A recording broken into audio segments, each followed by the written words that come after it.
ആൽഫിക്ക് ഒരു 2.25 വയസ്സായിരിക്കുമ്പോഴാണ് ഞങ്ങൾക്ക് അലോഷീനെ ഞങ്ങൾ ക്യാരിയിങ് ആവുന്നത്.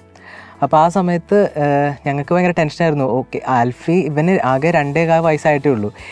ഇവനെയും കൊണ്ട് ഇനിയിപ്പോൾ ഞങ്ങൾക്ക് അടുത്തൊരാളും കൂടെ വരാൻ പോവാണ്. എങ്ങനെ കാര്യങ്ങൾ കൊണ്ടുപോകും, രണ്ടുപേരും കൂടെ എങ്ങനെ മാനേജ് ചെയ്യും, ഇതൊക്കെ ഞങ്ങളുടെ ഭയങ്കര ടെൻഷനായിരുന്നു.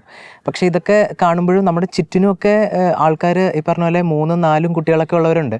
അപ്പോൾ അവരൊക്കെ ഇതൊക്കെ സിമ്പിളായിട്ട് ഹാൻഡിൽ ചെയ്യുന്നത് നമ്മൾ കാണുന്നുണ്ട്. പക്ഷേ ഞങ്ങളെ സംബന്ധിച്ചിടത്തോളം ഇത് ഭയങ്കര ഡിഫിക്കൽട്ടായിട്ടുള്ളൊരു ടാസ്ക്കാണ്. കാരണം ഇവനെ മാനേജ് ചെയ്യുന്നത് തന്നെ ഞങ്ങൾക്ക് ഭയങ്കര പാടായിരുന്നു. അപ്പോൾ അങ്ങനെ കാര്യങ്ങളൊക്കെ മുന്നോട്ട് പോകുന്നു. ഹോസ്പിറ്റലിലെ കാര്യങ്ങളെല്ലാം എല്ലാ സ്കാനിങ്ങിലെല്ലാം കുഴപ്പമില്ലാണ്ടൊക്കെ പോകുന്നു. പക്ഷെ ആ സമയത്തൊക്കെ ഇവൻ ഈ രണ്ട് കഴിഞ്ഞ് കഴിഞ്ഞാൽ 3 എന്നൊക്കെ പറഞ്ഞാൽ ആ ഒരു വാശിയുടെയൊക്കെ ഒരു പീക്കിലൊക്കെ എത്തുന്ന ഒരു സമയമാണ്. അപ്പോൾ ഈ ചില സമയത്തൊക്കെ ഇവൻ്റെ വാശികളൊക്കെ കാണുന്ന സമയത്ത് നമുക്ക് നിസ്സാരമാണെന്ന് തോന്നുമെങ്കിലും നമ്മളെ തന്നെ കൺട്രോൾ ചെയ്യാൻ പറ്റാത്ത ഒരു അവസ്ഥകളായിരുന്നു. അപ്പം ഞങ്ങൾ സ്ഥിരമായിട്ട് പ്രാർത്ഥിക്കുന്ന കാര്യം, പ്രത്യേകിച്ച് അലോഷി ഡെലിവറി ആവുന്ന സമയത്ത് ഹോസ്പിറ്റലിൽ ഇവനെ എങ്ങനെ മാനേജ് ചെയ്യും, ഇതൊക്കെയായിരുന്നു ഞങ്ങളുടെ ഒരു ചിന്ത. അപ്പം ആ സമയത്താണ് ഏറെക്കുറെ ജൂൺ അവസാനമൊക്കെ ആകുമ്പോഴാണ് അലോഷിയുടെ ഡെലിവറി പറയുന്നത്. അപ്പോൾ ഇവന് എന്ത് പേരിടണം എന്നുള്ളൊരു കാര്യങ്ങളൊക്കെ ഉണ്ടായിരുന്നു. അപ്പോൾ ഈ സമയത്തൊക്കെ ആൽഫി ജനിക്കുന്ന സമയത്ത് ഞങ്ങൾക്ക് അറിയാമായിരുന്നു ഏറെക്കുറെ ഇവനൊരു ആൺകുട്ടിയാണെന്ന് ഞങ്ങൾക്ക് തന്നെ ഒരു ഇൻറ്റ്യൂഷൻ തോന്നുവാണ്. സിമിലർലി ഇത്തവണ അലോഷി വരുമ്പോഴും ഇതും ഒരു ആൺകുട്ടിയാണെന്ന് ഞങ്ങൾക്ക് തന്നെ അങ്ങ് തോന്നുവാണ്. അപ്പോൾ പിന്നെ പേര് നോക്കുന്ന സമയത്ത് ആൽഫിയുമായിട്ട് അൽഫോൺസ് എന്നാണ് ഇവൻ്റെ ശരിക്കുമുള്ള പേരല്ലോ. അപ്പോൾ ഇതുമായിട്ട് ഒരു സാമ്യമുള്ള പേര് വേണം നമുക്കുണ്ട്. അങ്ങനെയാണ് നമ്മൾ അലോഷ്യസ് എന്ന് പറഞ്ഞ പേരിലേക്ക് വരുന്നത്. അപ്പം ഞങ്ങൾ നോക്കുമ്പോൾ ജൂൺ 21 എന്ന് പറഞ്ഞാൽ സെയിൻറ്റ് അലോഷ്യസിൻ്റെ ഡേ തന്നെയാണ്. അപ്പോൾ എനിക്ക് ഭയങ്കര ആഗ്രഹമായിരുന്നു ആ സെയിൻറ്റിൻ്റെ ദിവസം തന്നെ ആൾ ജനിക്കുകയാണെന്നുണ്ടെങ്കിൽ നമുക്ക് ആ ഒരു പേരിനൊരു ഇതും കൂടെ ഉണ്ടല്ലോ.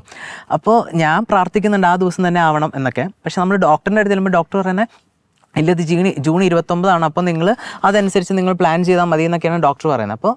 അപ്പോൾ പക്ഷെ എൻ്റെ മനസ്സിൻ്റെ ഉള്ളിലുണ്ട് ഇവൻ ഒരാഴ്ചയ്ക്ക് മുന്നെയാണ് ഇവൻ വന്നേക്കുന്ന ഒരു ചരിത്രം. അപ്പോൾ ഇവന് ഏറെക്കുറെ അങ്ങനെയൊക്കെ നമുക്കൊരു ചിന്തയുണ്ട്. പക്ഷെ ആ ഒരു സമയത്ത് ജൂൺ മുതൽ ഞാനിങ്ങനെ പയ്യെ ഇപ്പോൾ ജീവിതത്തിൻ്റെ ആണെങ്കിലും പരിപാടികൾക്കൊക്കെ ഇച്ചിരി പുറകിൽ നിൽക്കുന്ന ഒരു സമയമായിരുന്നു. ഞാൻ മനഃപൂർവ്വം എടുക്കുന്നതാണ്. അതായത് ഇപ്പോൾ രാത്രിയൊക്കെ ആണെങ്കിൽ എനിക്കൊരു ടെൻഷനാണ്, ഈ രാത്രിയൊക്കെ പെട്ടെന്ന് വന്ന് എന്ത് ചെയ്യും, ഇവനെ എങ്ങനെ മാനേജ് ചെയ്യും, അങ്ങനെ കൊണ്ടുപോകും എന്നൊക്കെ ഉള്ളത്. പക്ഷേ ഒരു ജൂൺ പകുതിയോടെ എനിക്ക് തന്നെ തോന്നി തുടങ്ങുവാണ് ഞാൻ എന്തിനങ്ങനെ പേടിക്കുന്നത്. കാരണം ഇതുവരെയുള്ള എൻ്റെ അനുഭവത്തിൽ അങ്ങനെയല്ല. കർത്താവിന് വേണ്ടിയിട്ട് ഞാൻ ഓടി നടക്കുന്ന സമയത്ത് കർത്താവ് എൻ്റെ കാര്യങ്ങൾ ക്രമീകരിക്കുന്നത് പുള്ളിയുടെ ഉത്തരവാദിത്തമാണ്. അപ്പോൾ ഇതും പുള്ളി അങ്ങനെ ചെയ്യേണ്ടതല്ലേ എന്നുള്ളൊരു ചിന്തയായിരുന്നു എനിക്ക്. അപ്പോൾ അങ്ങനെ ഞങ്ങൾ ജൂൺ 21 ശരിക്കും പറഞ്ഞാൽ ഞാൻ എറണാകുളം കൗൺസിലിൻ്റെ ടീമിൻ്റെ ഭാഗമായതുകൊണ്ട് തന്നെ എനിക്കൊരു ടെസ്റ്റിമണിയിൽ എടുക്കേണ്ട ഒരു ആവശ്യം ഉണ്ടായിരുന്നു. അപ്പോൾ അങ്ങനെ ഞാനൊരു ആലുവയിൽ തന്നെയാണ് ഒരു സ്ഥലത്ത് പോകുന്നു. 7 മണിക്കാണ് പരിപാടി. അപ്പോൾ സാധാരണ ഇതിൽ ഞാൻ പറഞ്ഞല്ലോ, ഞാൻ ആ സമയത്ത് വൈകിട്ട് ഒരു പരിപാടിക്കും പോകാറില്ല. അതിനുശേഷം അന്ന് അവിടെ കൗൺസിൽ മീറ്റിംഗ് കൂടെ ഞങ്ങളുടെ നടക്കുന്നുണ്ട്. അപ്പോൾ 7 മണിക്ക് ഞാനവിടെ ചെല്ലുന്നു. ഇതെല്ലാം കഴിഞ്ഞു 10-10:30 ആയി ഞാൻ അവിടെ നിന്ന് തിരിച്ച് വീട്ടിലേക്ക് വരുന്നു. ഈ വരുന്ന സമയത്തും ഞാൻ ഓർക്കുന്നുണ്ട്, അയ്യോ ഇന്നാണല്ലോ ജൂൺ 21 എന്ന് പറഞ്ഞ ഡേ ഇന്നാണല്ലോ. അപ്പം ഞാൻ ആഗ്രഹിച്ചിരുന്ന ഒരു ദിവസമാണ് ഇന്ന് ഡെലിവറി ഉണ്ടാകണമെന്ന്. പക്ഷെ ഇന്ന് ഉണ്ടായില്ല. അപ്പം ദൈവം ചിലപ്പോൾ അങ്ങനെ ആയിരിക്കും ചിന്തിക്കുന്നത്, അല്ലെങ്കിൽ ആഗ്രഹം അതായിരിക്കും എന്നുള്ള രീതിയിൽ ഞാനങ്ങനെ പോരുവാണ്. വീട്ടിലെത്തുമ്പോഴും ഇവൻ എനിക്ക് വേണ്ടി വെയിറ്റ് ചെയ്യുകയാണ്. കാരണം ആ സമയത്തൊക്കെ പയ്യെ ഇവനെ ഞാൻ ഉറക്കി തുടങ്ങിയായിരുന്നു. ഇനിയിപ്പോൾ ഡെലിവറി കഴിയുമ്പോൾ എങ്ങനെ ആവും എന്നറിയാം. അപ്പോൾ കഥയൊക്കെ പറയാൻ വേണ്ടി വെയിറ്റ് ചെയ്യുവാണ് ഇവൻ. അപ്പോൾ ഞാൻ വീട്ടിലെത്തുന്നു. 11 മണിയൊക്കെ ആകുമ്പോഴേക്കൊക്കെ ഇവൻ അവിടെ ആക്റ്റീവാണ്. പയ്യെ ഞങ്ങൾ കയറുന്നു. ഒരു 11:15 ആകുമ്പോൾ ഞാൻ കഥ പറഞ്ഞു തുടങ്ങി. 11:30 ആയപ്പോഴേക്കും ആൽഫി ഉറങ്ങി കഴിഞ്ഞിട്ട് പിന്നെ ആൽഫി ഇതിനെ പറ്റിയിട്ട് സാധാരണ ഒരു ചെറിയ സൗണ്ട് കേട്ടാൽ പോലും ലൈറ്റ് ഇട്ടാൽ പോലും അവനെ എണീക്കും. അപ്പോൾ ഒരു 11:45 ആയപ്പോഴേക്കും അമ്മ പറയാണ് എന്തോ ചെറുതായിട്ട് വെള്ളം ലീക്കാവുന്ന പോലെ ഉണ്ട്, എനിക്കെന്തോ ഒരു അസ്വസ്ഥത തോന്നുന്നുണ്ട്, ചെറിയ പെയിനൊക്കെ വരുന്നുണ്ടെന്ന് പറഞ്ഞു. അപ്പോൾ ഞങ്ങൾ കുറച്ച് നേരം ഒന്ന് വെയിറ്റ് ചെയ്തു. ഇനി വല്ല ഫാൾസ് പെയിൻ ആണോ എന്ന് അറിയാൻ ഞങ്ങൾ കുറച്ച് നേരം വെയിറ്റ് ചെയ്തു. പക്ഷേ ഒരു 11:45 കഴിയുമ്പോഴും ഈ പെയിൻ ഇങ്ങനെ വരുന്നുണ്ട് ഇടയ്ക്കിടയ്ക്ക് ഒരു ഇൻ്റർവെൽ. അപ്പോൾ ഞങ്ങൾക്ക് ഏറെക്കുറെ തീരുമാനമായിരുന്നു. പിന്നെ ഞങ്ങൾ ഓൾറെഡി നമ്മുടെ ബാഗൊക്കെ എടുത്ത് വെച്ചിരുന്നു. അപ്പോൾ ലൈറ്റ് ഇടുന്നുണ്ട് ഈ സമയത്ത്. ഇടയ്ക്കിടയ്ക്ക് ഞങ്ങൾ അങ്ങോട്ടും ഇങ്ങോട്ട് പോകുന്നുണ്ട്. അമ്മേനെ വിളിക്കുന്നുണ്ട്. അമ്മ അപ്പുറത്ത് മുറിയുന്ന അമ്മേനെ വിളിച്ച് ഇവൻ്റെ അടുത്ത് കിടത്തണം.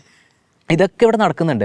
പക്ഷെ എന്നിട്ടും ഇവൻ ഒട്ടും എണീക്കുന്നില്ല. അപ്പം ഞങ്ങൾക്ക് തന്നെ തോന്നി, ഓക്കെ ഇതൊരു ദൈവം മനഃപൂർവ്വം അല്ലെങ്കിൽ ദൈവത്തിൻ്റെ ഒരു അനുഗ്രഹം നമ്മുടെ കൂട്ടത്തിൽ തന്നെ ഉണ്ട് എന്നുള്ളൊരു ചിന്ത നമുക്ക് വന്നു. അമ്മ വന്ന് കിടക്കുന്നു. ഞങ്ങൾ ഹോസ്പിറ്റലിൽ പോകുമ്പോൾ തന്നെ ഡോക്ടർ പറയുന്നു ഇതൊരു ലേബർ പെയിൻ ആണെന്ന് പറഞ്ഞു. പെയിൻ കൊടുക്കുന്നില്ല, തന്നെ പെയിൻ വരട്ടെ എന്ന് പറഞ്ഞു.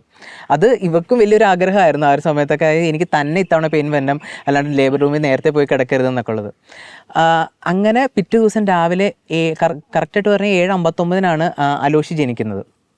ഞാൻ വീട്ടിലേക്ക് അമ്മേനെ വിളിച്ചു പറയണം, അമ്മ ഇതേ കുട്ടി ഉണ്ടായി, ആൺകുട്ടിയാണ് എന്ന് വിളിച്ചു പറയുമ്പോഴാണ് അമ്മ പറയുന്നത്, അപ്പോഴാണ് ആൽഫി ബെഡിൽ നിന്ന് എണീക്കുന്നത്. ഞങ്ങളുടെ ഏറ്റവും വലിയൊരു കൺസേൺ ആയിരുന്നു ഈ ഹോസ്പിറ്റലിൽ ഇവനെ എങ്ങനെ മാനേജ് ചെയ്യാം. കാരണം ഇവന് ഒട്ടും അമ്മയില്ലാണ്ട് ഒട്ടും പറ്റില്ലാത്തൊരു സമയമായിരുന്നു അത്. പക്ഷേ ദൈവം നമ്മൾ പോലും അറിയാണ്ട് അതെല്ലാം ഭയങ്കര മനോഹരമായിട്ട് ക്രമീകരിക്കുന്ന ഒരു കാര്യമാണ്. അപ്പോൾ എനിക്കെപ്പോഴും തോന്നിയ ഒരു കാര്യം, നമ്മൾ കർത്താവിന് വേണ്ടിയിട്ട് ഓടി നടക്കുന്ന സമയത്ത് കർത്താവ് എങ്ങനെയൊക്കെയാണ്, ഏത് വഴി കൂടെയൊക്കെയാണ് ഇതൊക്കെ ക്രമീകരിക്കുന്നത്, നമ്മൾ പോലും ചിന്തിക്കാത്ത രീതിയിൽ, സ്വപ്നത്തിൽ പോലും വിചാരിക്കാത്ത രീതിയിൽ കാര്യങ്ങളെല്ലാം ഭംഗിയായിട്ട് കൊണ്ടുപോയി. ഇത് റീസെൻ്റ്ലി ഞങ്ങൾക്ക് നടന്നൊരു ടെസ്റ്റ് മണിയാണ്. ഇതുപോലെ പറയാനാണെങ്കിൽ ഒത്തിരി ഉണ്ട്. പക്ഷേ ഈ ഇടയ്ക്ക് ഞങ്ങൾക്ക് രണ്ട് പേരും അതിനകത്ത്, ഞങ്ങളുടെ 2 പിള്ളേരും അതിനകത്തൊരു ഭാഗം കൂടെ ആവുന്ന ഒരു ടെസ്റ്റ് മണി എന്ന് പറഞ്ഞാൽ ചിലപ്പോൾ ഇതായിരിക്കും.